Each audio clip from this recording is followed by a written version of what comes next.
welcome back, y'all. It has been a minute, so allow me to reintroduce myself. I'm Elle from the blog LC's, your source for all things beauty. So speaking of beauty, last week I did this post where I was talking about like all the new stuff at Sephora and Ulta, and the Pro Glow foundation was on there, and y'all were like, please, please, please do a review on it. And I said awesome, because I was planning on it anyway. And in case you've never seen one of my reviews before, I don't like doing first impressions. I want to give you the best review possible. So that means that I tried this out for about a month, and I tried it using different techniques, different application tools, even in different temperatures, and wearing it for different amounts of time. So all of that to give you the most thorough review possible. So before we get into the demo, let's talk a little bit about the product itself. So this is the L'Oreal Pro Glow Foundation, and it's part of their Infallible line. If you have the Infallible line that came out last year or so, and it's the matte one, this is the complete opposite of that. It says it has a broad spectrum SPF of 15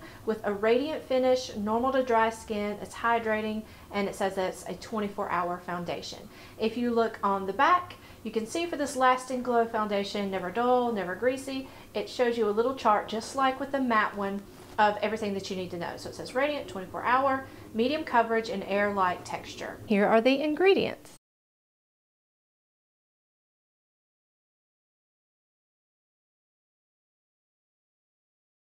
And I found it for about $12.99 for 1 ounce. However, I did see it for cheaper prices at like Amazon or at Walmart.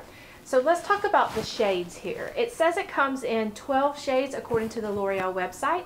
However, I have not been able to see all of those shades in person, and unfortunately it does not come in enough of a variety of shades. I got mine off of Amazon, and I also got it from Ulta.com. When I checked last week, I had not seen it in the 2 Ulta stores that I checked, but I did find it at Walmart. I've seen it at Walmart.com, and I did find it at one Walgreens, so it should be getting into more stores soon. So for the demo, you're going to see it demonstrated with a variety of tools. And on one side of my face, you'll see there is no foundation whatsoever in the demo video. And then you will see on this side, I will have whatever application method that I use to apply it.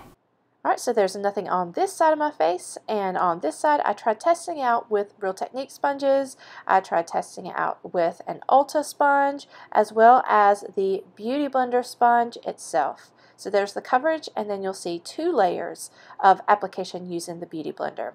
Next, I tested it using clean hands on one side of my face. I got a little bit more coverage that way. And then finally, I tested it with brushes. I tried using some Sigma brushes, and then I tried using Makeup Geek, and I also tested this with various Real Technique brushes using different techniques. And that's what it looks like with flash. And there it is with studio lights, and full makeup with studio lights. So I'm actually wearing it with moisturizer, and I used a brush for this and 2 layers of it so you could see what it looks like, and I was easily able to get a natural finish from this. So in terms of how it feels finish wise, it definitely isn't tacky, and it's very, very lightweight on the skin, which is something that as a dry skin girl, you don't want anything that's too heavy. And I tried this without powder, and I prefer to wear it without powder for the most part. Sometimes I would set like around my nose with RCMA powder. If I didn't wear any moisturizer at all, I would get very much of a satin finish. Not quite as satin as the Giorgio Armani, but definitely that's what it leaned a little bit more towards.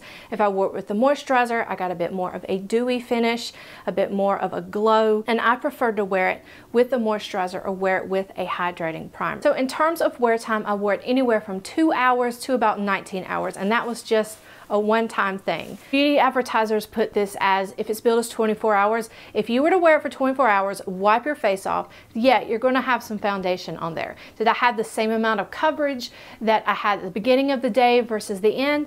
Not particularly, but it was still on there just a little bit. It wasn't as if it had completely wiped off on my dry skin, and that was even with a moisturizer or a hydrating primer. I even wore this swimming a couple of times, and it lasted through that. Again, it was towards the end of the day where I'd had the foundation on for a while, but when I had wiped my face, you could absolutely still see it on my skin.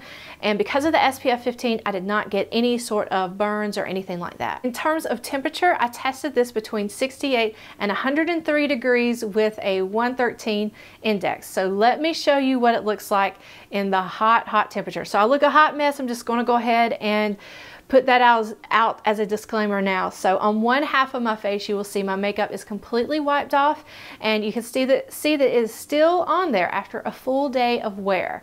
You can see that I'm also a little bit sweaty, but it's still on. I thought I would compare it to some of the other L'Oreal foundations that are out there. So the first one, is it similar to the Lumi Cushion? This is a much lighter version of that. Is it similar to the Lumi True Match foundation?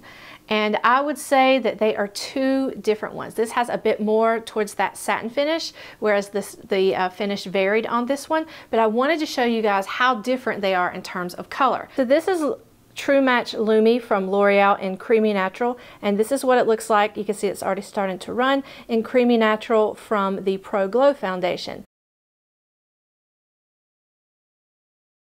So if you want a bit more of a glow, you might want to go with this one, but it does have parabens in it. So I'm wearing this in the shade 203, which is nude beige. Overall, I really did like this foundation.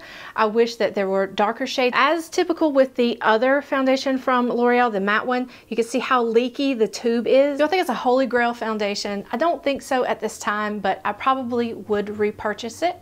And I liked it. So I hope you guys enjoyed my review. Let me know what you think of the Pro Glow. Did you end up picking it up? And I hope you guys have a great day. Be safe, behave, and be well. Lavelle, bye.